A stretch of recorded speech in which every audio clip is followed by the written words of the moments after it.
Bien, nous allons reprendre le débat avec les deux derniers exposés de la journée. Nous allons continuer notre exploration de la question de l'autorité en abordant à présent, dans les deux exposés qui suivent, la question de la prise de décision et de la manière dont elle se produit. Il est évident que les décisions que nous prenons sont influencées par plusieurs facteurs, ce que nous connaissons, bien sûr, mais aussi ce que les autres connaissent, ou plutôt ce qu'ils nous disent qu'ils connaissent. Et se pose donc la question de leur autorité, de notre acceptation de leur autorité. Et c'est de cela dont il va s'agir à présent. Je laisse tout de suite la parole à Bertrand Saint-Cernin qui va nous parler d'autorité et décision. Merci, Monsieur le Président. Cet exposé porte sur les relations de l'autorité et de la décision. Il s'attache aux situations où les individus et les collectivités interagissent dans un cadre qui, et l'exposé de M. Le Pichon nous incite à le faire, inclut la nature. La nature, en effet, n'est pas une scène de théâtre indifférente aux pièces qui s'y jouent. La Terre et même l'univers dans son entier sont des acteurs majeurs de l'histoire humaine. C'est peut-être simplement depuis le dernier tiers du XIXe siècle que l'on a pris conscience que l'humanité ne se contente pas de modifier la planète, mais qu'elle en épuise certaines ressources, qu'elle peut en altérer l'état, et dès lors, il devient logique de prendre comme critère de périodisation des formes d'autorité, des types de décision, l'interaction de l'homme et de la nature. Alors, il s'ensuit que dans cet exposé, je privilégierai peut-être les décisions qui ont pour objectif de faciliter l'accession des hommes, où qu'ils soient, aux biens élémentaires, pour une raison qui est toute simple, c'est que l'eau potable, la nourriture saine, l'électricité, les soins médicaux, l'éducation ont maintenant une interférence forte avec les sciences et la technologie, en tout cas plus forte qu'elle ne l'était peut-être dans les siècles passés. C'est pourquoi je m'intéresserai aux décisions qui visent à réduire notamment l'inégalité scientifique et technologique entre les nations et aux formes d'autorité qui rendraient possible une telle entreprise. Je rappelle l'état de la concentration, on peut dire, de l'activité scientifique dans le monde. On peut dire que si on prend comme critère les grands prix scientifiques, ils sont attribués. Il y a eu 30 pays simplement qui ont eu des prix Nobel depuis la création de ce prix. Les médailles Fields encore moins nombreuses. Et si on prend les pays qui ont eu plus de 5 prix Nobel ou plus de 3 médailles Fields, on en trouve 8. Donc, nous partons d'une situation de concentration très grande et en même temps probablement d'une nécessité de plus grande diffusion. Alors, je crois personnellement que la relation d'autorité est une relation universelle qui se trouve dans toutes les cultures et c'est ce qui m'autorise peut-être à partir de quelques définitions que je voudrais vous proposer. Par autorité, on entend, et nous l'avons vu aujourd'hui, la capacité que possède un individu ou une collectivité d'obtenir que les ordres qu'il donne soient exécutés librement.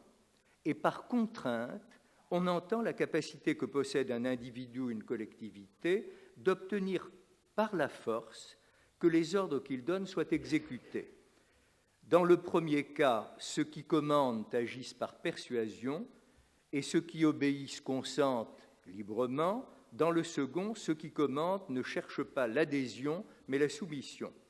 Le problème, c'est qu'il n'est pas sûr, et il est même certain que c'est rarement le cas, il n'est pas sûr que l'autorité pure et la contrainte pure existent.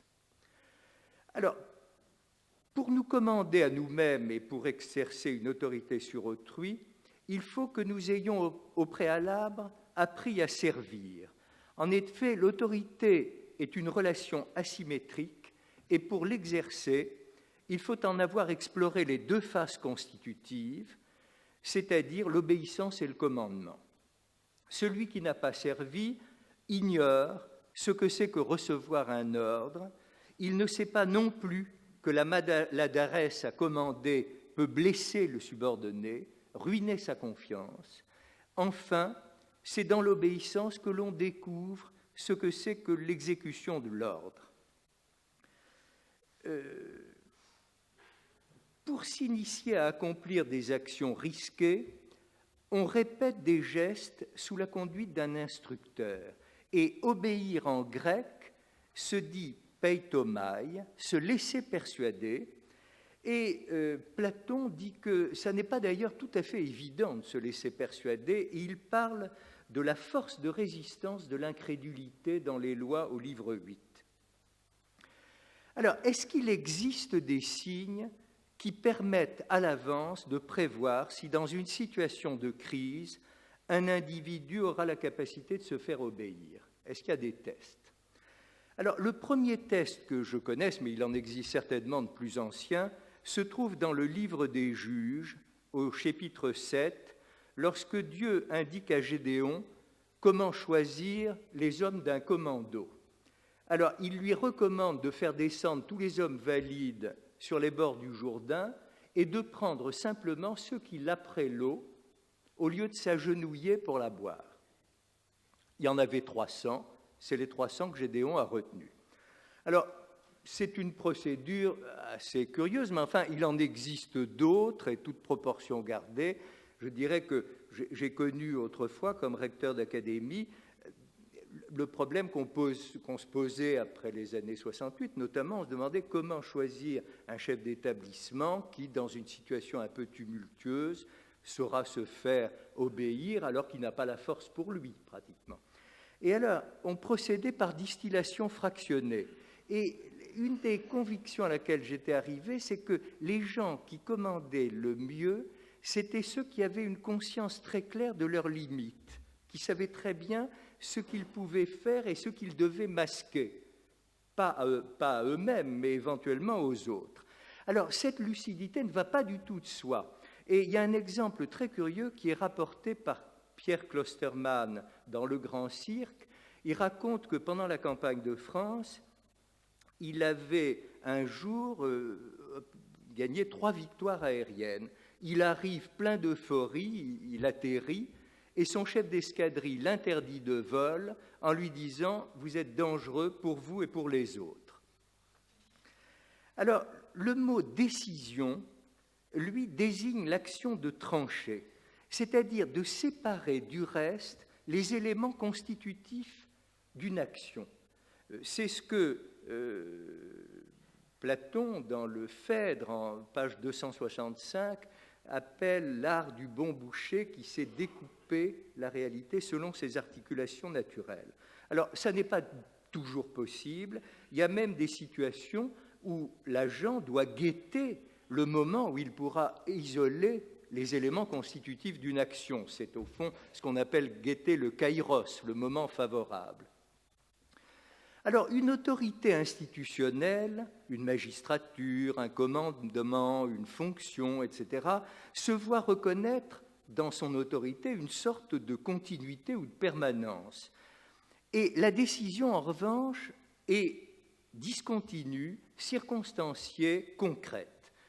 Et ce sont les actions effectives qui nous instruisent sur le caractère illusoire ou effectif d'une autorité instituée. En effet, l'autorité peut se dissoudre, c'est des cas que les historiens connaissent parfaitement, elle peut changer de forme, elle peut passer dans d'autres mains. Autrement dit, elle n'est pas donnée une fois pour toutes et elle demande à être retrempée par l'action. Et Socrate prend des exemples très simples dans le Laquès, comme il dit descendre dans un puits ou plonger sans savoir comment on pourra sortir. Et c'est le métier et l'entraînement qui abaissent le niveau du risque. Pour tester, par exemple, si des pilotes de chasse sont capables de faire partie de l'aviation embarquée dans l'aéronavale en France, on fait voler les pilotes déjà formés au ras du sol en formation serrée, et on s'aperçoit que certains pilotes ne tiennent pas plus de 4 ou 5 secondes, ou 7 ou 8 secondes. Et quand ils reprennent de l'altitude, ça veut dire que probablement ce vol initiatique ne leur a pas été favorable. Autrement dit, découvrir les critères ne sont pas très simples. Et cela m'amène à un troisième point dans les définitions, c'est la notion d'exécution d'une action. L'exécution de l'action diffère de l'action de décider.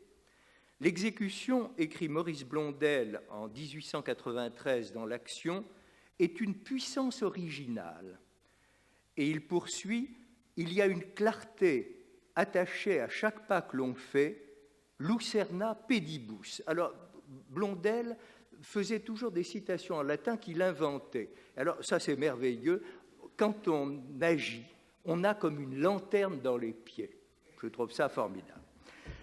Et l'exécution a aussi un autre mérite, c'est qu'elle nous instruit sur nos déficiences et nos divisions. Saint Augustin, dans les Confessions, au livre 8, chapitre 21, observe « Il y a entre la décision et l'exécution un abîme à franchir. » C'est donc l'exécution de l'action qui permet de tester si l'autorité est réelle ou imaginaire. Elle fait aussi entrer l'agir humain dans l'univers. Enfin, il y a un dernier problème qui se pose. Est-ce que les structures de l'action sont stables à travers le temps ou est-ce qu'elles évoluent? Alors, par structure de l'action, nous entendons ces caractères formels, les processus généraux qui s'y déploient. Alors, pour indiquer que l'autorité, c'était dans le programme qui nous était donné, ne vient pas d'ailleurs que de Dieu, Platon dans les lois dit « c'est ce qui devrait se passer ». Mais en fait, ça ne se passe pas du tout comme ça. Les dieux ont décidé que c'était aux hommes de faire leur histoire.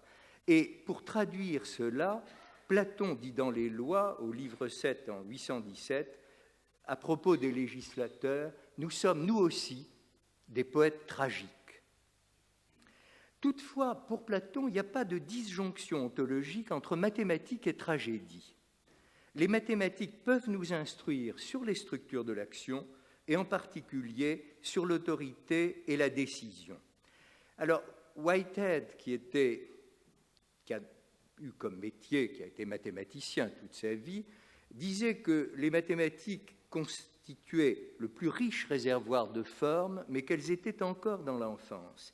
Et il n'est donc pas surprenant que les structures de bien des actions échappent encore à leur prise, ce qui fait qu'il y a traditionnellement deux grands modes de représentation des actions, un mode dramatique, dont peut-être un des premiers modèles est la tragédie ou peut-être l'épopée avant, et la question qui va se poser, c'est quel est au fond, quel type de connaissance, si c'était possible, serait l'idéal pour exercer une autorité et prendre des décisions. Alors c'est un problème qui est au fond celui du pilotage stratégique de l'action. Et dans le livre 12 des lois, Platon dit que la connaissance parfaite, ce serait celle qui produirait un mélange intime, il emploie le terme de crasis, de l'intellect, du nous et de la perception. Et c'est à cette seule condition que la cité éviterait d'être dépourvue d'intelligence, à nous, et dépourvue d'acuité perceptive, anaistétos. Cette connaissance est bien entendu morale et politique. Elle a pour fonction d'assurer le salut des individus et des cités. Elle est ancrée dans le monde sensible et, contrairement à l'image qu'on donne très souvent de Platon, il y a pour lui, en tout cas dans le livre 12 des lois, inséparabilité du monde des corps et du monde des esprits, inséparabilité de la connaissance théorique et de la connaissance pratique, inséparabilité de la liberté des hommes et de l'ordre de l'univers. Alors, comment se fait-il qu'avec cette vision aussi claire de ce que devrait être la stratégie de l'action, en réalité, les mathématiques n'ont pénétré ce domaine que très lentement? En effet, il a fallu d'abord mathématiser le hasard. Et c'est ce qui s'est produit simplement, en gros, au milieu du XVIIe siècle, lorsque, Pascal, dans son adresse à l'Académie parisienne, décrivant cette nouvelle science qui apparaît, cette géométrie du hasard, sur laquelle d'ailleurs Ian Hacking a fait de très belles études, notamment The Taming of Chance, Pascal lui-même dit cette mathématique mérite à bon droit le nom stupéfiant de géométrie du hasard. Autrement dit, le mathématicien lui-même n'en revenait pas de ce qu'il avait découvert, à savoir que le hasard lui-même n'échappe pas, si on sait le capturer, au filet de la raison. Mais il fallait encore une deuxième étape qui s'est produite 60 ans plus tard. C'est la mathématisation, les débuts de la mathématisation de l'interaction entre des êtres intelligents.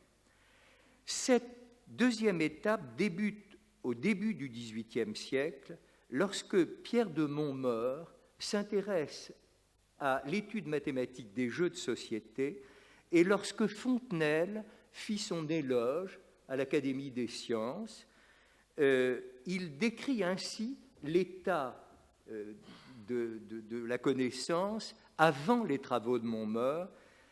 C'était un pays inculte où à peine voyait-on 5 ou 6 pas d'hommes. Monsieur de Montmort s'y engagea avec le courage de Christophe Colomb et en eut aussi le succès. Enfin, le troisième temps, c'était de pouvoir agréger les préférences individuelles, c'est-à-dire de trouver une règle qui permit de substituer, quand une action collective est nécessaire, les préférences collectives à l'ensemble des choix individuels. C'est une action à laquelle sont associés des noms comme ceux de Condorcet, Borda, Poisson, Cournot, Bertrand et quelques autres, et ça nous achemine jusqu'aux années 1920 aux travaux d'Émile Borel et plus encore aux travaux de John von Neumann qui sont publiés en 1927 et qui donne lieu en 1944 à la publication par von Neumann et Morgenstern de Theory of Games and Economic Behavior. Alors à ce moment-là, on a cru que les mathématiques envelopperaient d'une sorte de filet continu le champ de l'action, ou du moins ses structures de base. Et au fond, jusqu'à présent, il n'en a rien été. On a de grands progrès qui ont été accomplis, mais qui n'ont pas conduit à cette unification dont rêvaient von Neumann et Morgenstern. Voilà quelques mots sur des définitions pour exprimer simplement la conviction que j'ai que ce problème de la relation d'autorité est un problème tout à fait universel. Maintenant, la deuxième question qui se pose, c'est est-ce que les structures de l'autorité, est-ce que les manifestations de la décision sont des réalités soustraites à l'histoire ou est-ce qu'elles ont une évolution, auquel cas, quel serait le critère de périodisation? Et j'aborde le deuxième point de mon exposé. La périodisation, comment peut-elle s'opérer? Eh bien, quand on regarde les grands thésaurus que forme au fond la littérature depuis 2500 ans ou davantage, on observe que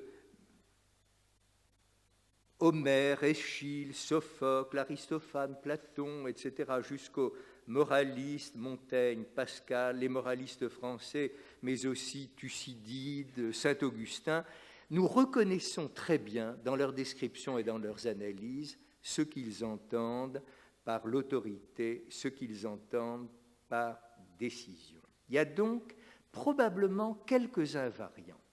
En même temps, je crois que quand on regarde, quand on considère les relations de l'humanité à la nature, on s'aperçoit que si la nature a exercé de toujours son empire sur l'humanité, et si réciproquement la domestication des plantes et des animaux depuis des milliers d'années atteste l'action de l'homme sur la nature, c'est seulement vers le milieu du XIXe siècle, avec le poids croissant des industries extractives, que les hommes ont commencé à prendre conscience que leur action entraînait des modifications irréversibles de la planète. Et je proposerai, comme chronologie, en tout cas pour mon exposé, de distinguer 3 âges de l'autorité et des modes de décision.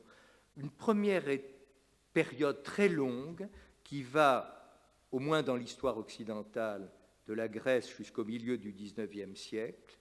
À partir du XIXe siècle, l'humanité commence à prendre des décisions qui modifient de façon irréversible l'état de la planète. Mais on peut dire qu'à partir des années 40, aussi bien en raison du lancement du Manhattan District Project, la construction de la première bombe atomique, et aussi de la fabrication industrielle des premiers antibiotiques, l'utilisation croissante des énergies non renouvelables se double d'une modification importante de la conception du travail rationnel. Autrement dit, c'est probablement les modalités mêmes de l'action rationnelle qui se modifient. Dans la conception classique de la raison, en effet, les découvertes d'une pluralité de savants sont réputées intériorisables par les individus. La fabrication de la bombe atomique, la production industrielle des antibiotiques font toutes deux apparaître que plus aucun individu ne maîtrise intellectuellement dans le détail l'ensemble des opérations théoriques et technologiques qu'exigent les grands projets scientifiques et industriels. Et très vite, on comprend que ce n'est pas dû à l'urgence de la guerre, mais que la science et la technologie viennent de subir une modification. Et ce que je voudrais montrer, ce sera ma troisième partie, c'est que cette modification a entraîné à la fois des changements dans les règles du jeu de l'action et en même temps une difficulté à définir les modalités nouvelles de l'autorité. Si nous considérons l'état du monde dans l'optique de la théorie des jeux, je rappelle que le premier, à ma connaissance, mais il y a peut-être des essais antérieurs, qui est introduit la comparaison de l'histoire à un jeu de société, c'est Bossuet dans le discours sur l'histoire universelle. Il est chargé, vous vous rappelez, en 1670, de l'instruction du dauphin, du futur roi de France, et il lui explique, dans le livre 3 au chapitre 2 de discours sur l'histoire universelle, il lui dit ceci: « Dans ce jeu sanglant où les peuples ont disputé l'empire de l'empire et de la puissance, qui a prévu de plus loin, qui s'est le plus appliqué, qui a duré le plus longtemps dans les grands travaux, et enfin qui a su le mieux ou pousser ou se ménager suivant la rencontre, à la fin a eu l'avantage et a fait servir la fortune même à ses desseins. » Alors, la grande difficulté, c'est que même si nous décrivons des modalités contemporaines de la situation du monde, les règles du jeu qui s'imposent normalement aux acteurs sont des règles en général anciennes. Autrement dit, c'est au cours des 2 derniers millénaires à peu près que s'est forgé le droit actuel, 2 millénaires et demi que la science a pris son essor, que les cités, les États et les nations, dans certains cas, ont acquis leurs institutions, leurs prérogatives et leurs assises, et par conséquent, les sociétés essaient de traiter les problèmes nouveaux en s'aidant des institutions existantes. C'est tout à fait naturel. Elles hésitent à se doter de nouvelles règles du jeu, à forger une législation pour des cités ou pour l'âge à venir. Quand on essaie de le faire, comme c'est le cas de Platon et ses 2 vieux amis dans les lois, ça paraît un exercice un peu gratuit. En même temps, nous sentons bien qu'il y a comme une nécessité de changer au moins certaines des règles.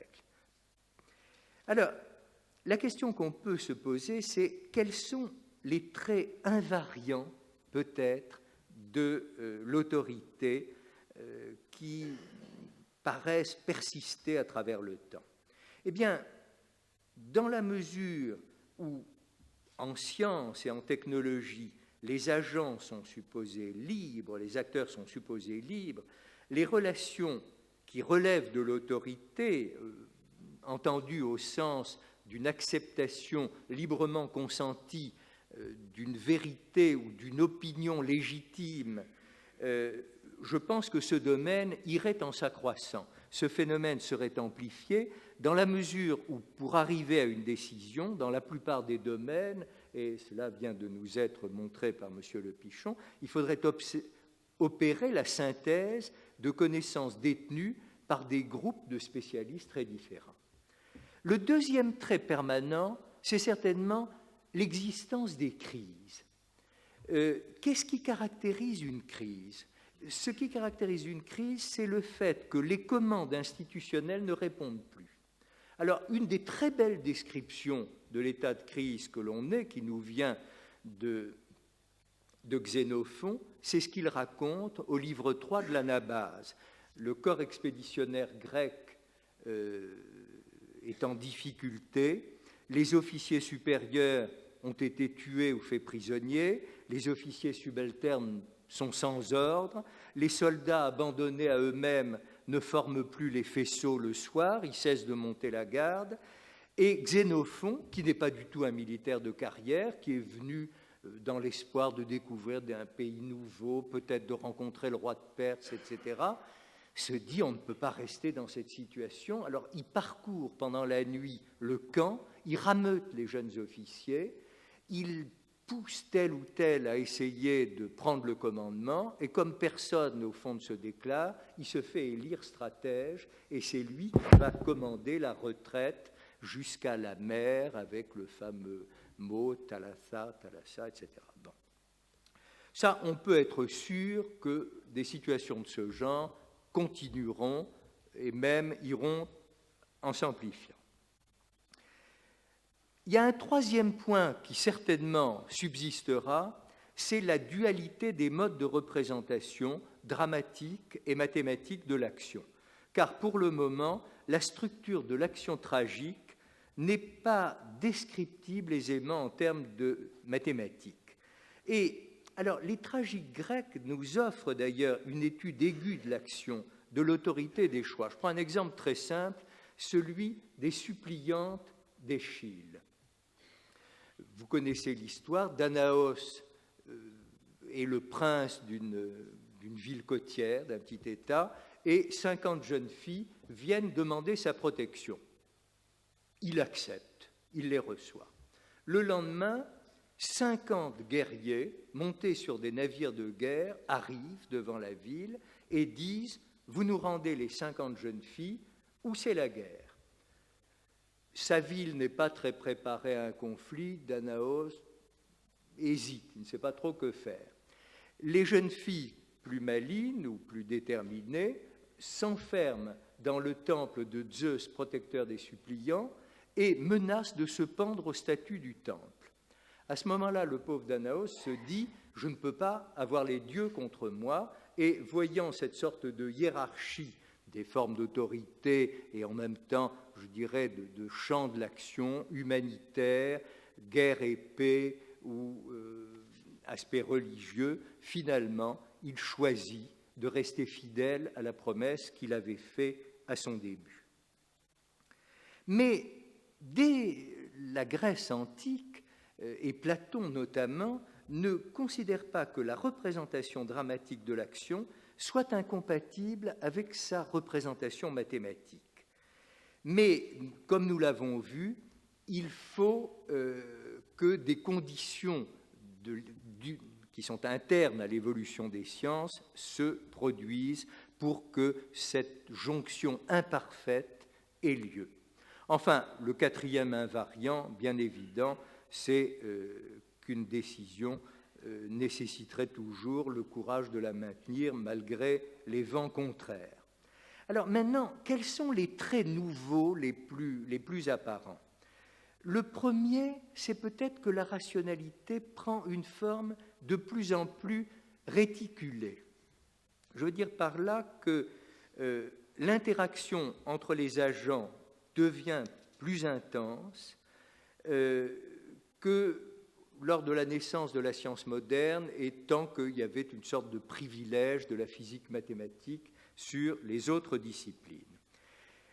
Alors, la difficulté, bien entendu, c'est que dans un réseau, pour que l'échange ait lieu, ou que, comme dit Platon dans le banquet, il dit c'est dommage que la connaissance ne se diffuse pas comme le liquide passe d'une coupe plus pleine à une coupe moins pleine quand on met d'un brin de laine entre les deux. Nous savons bien que ça ne se produit pas ainsi. Et donc, la difficulté, c'est quand les acteurs sont de puissance, comment dirais-je, très disparates, comment établir entre eux des règles du jeu relativement équitables. Le deuxième aspect nouveau, c'est que la gestion des asymétries et des complémentarités devient un art majeur. En effet, prenons simplement l'exemple des sciences. Chaque spécialiste, dans son champ propre, est un expert et travaille en théoricien au sens de la théoria ancienne, antique. Mais il doit transposer sous une forme simplifiée et au bénéfice de ses pairs des autres disciplines les résultats qu'il a obtenus, tout en sachant que ses pairs dans les autres disciplines ne seraient pas capables de refaire dans le détail ce que lui-même a exécuté. Et de la même façon, il reçoit de ses pairs des informations sur les résultats qui ont été obtenus. Si bien que ce que nous appelons aujourd'hui rationalité recouvre ce que les anciens auraient appelé la théoria ou l'épistémé d'un côté et l'orthodoxa, l'opinion droite, de l'autre, dans le meilleur des cas. Alors, quel genre d'autorité ce mélange qu'est la rationalité nouvelle implique-t-elle? Il y a certainement d'abord une autorité de contrôle pour s'assurer que les informations sont fiables, et c'est un problème qui va être examiné, je crois, qui sera traité demain. Quelles sont les sources fiables de documentation et comment s'assurer qu'elles s'améliorent. Et deuxième chose, qui est peut-être beaucoup plus importante, c'est qu'il faut savoir comment apparier les disciplines et apparier ceux qui les pratiquent. Alors, c'est un problème très ancien et c'est assez curieux. Saint Augustin, dans un de ses sermons, appelle prédestinatio, non pas la prédestination au sens du destin déjà écrit de l'âme dans le monde à venir s'il existe, mais la capacité, la lucidité sur soi-même et sur les autres. C'est au fond quelque chose d'analogue à l'Einfühlung de Scheler, et on sent bien que c'est devenu une composante extrêmement importante de la rationalité et de l'action aujourd'hui. Troisième point, c'est bien entendu le fait que la globalisation des sociétés, les tensions religieuses entre les grands ensembles, la rivalité des civilisations, l'accroissement de l'unité de la scène politique mondiale font que les décisions en général débordent les cadres politiques traditionnels, même si elles doivent être préparées dans ces cadres. Et il y a donc là, et nous l'avons vu à propos de ce problème des effets de serre, on voit bien à la fois qu'il est nécessaire que des actions soient menées à l'intérieur de chaque État, mais en même temps qu'un résultat global ou une amélioration pour les hommes considérés, suivant le mot de Cournot, comme concessionnaires de la planète, ne va pas tout à fait de soi.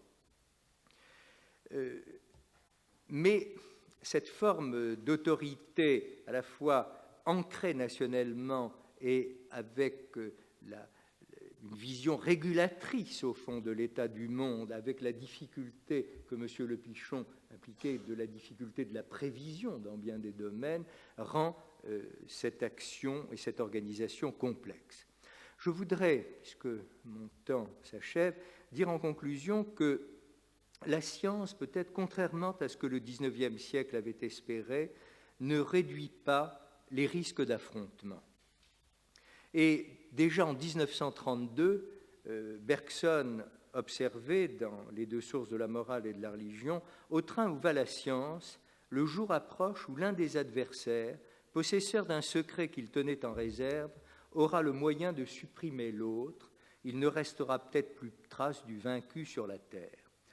Alors, aujourd'hui, l'humanité commence à prendre conscience, ou depuis déjà longtemps, que la gestion de la planète exige que nous sortions de l'état de guerre inhérent aux sociétés closes que nous sommes spontanément, si vous voulez. Et cette mutation est difficile. Pour le moment, on voit plutôt, à travers certaines réussites qui nous paraissent très imparfaites, mais qui sont probablement assez étonnantes ou qui apparaîtront après, comme la construction au cours du dernier demi-siècle, même si elle est inachevée, de l'Europe et bien d'autres actions. Or, cette mutation est difficile. Pourtant, je crois que l'espérance est permise, car là où les inégalités sont de nature sociale, on sait que des retournements et des évolutions rapides sont possibles. L'Europe du dernier demi-siècle en est peut-être un exemple sur le plan politique, et de plus en plus, je crois aussi, sur le plan scientifique. Plus généralement, le terme de renaissance, et je terminerai par là, ne désigne pas probablement seulement un événement qui s'est produit en Europe il y a 4 ou 5 siècles. Il désigne un processus susceptible de se reproduire en d'autres lieux, dans d'autres cultures. Encore faut-il discerner quelles sont les institutions, les actions et les modes d'autorité susceptibles d'en hâter l'avenue.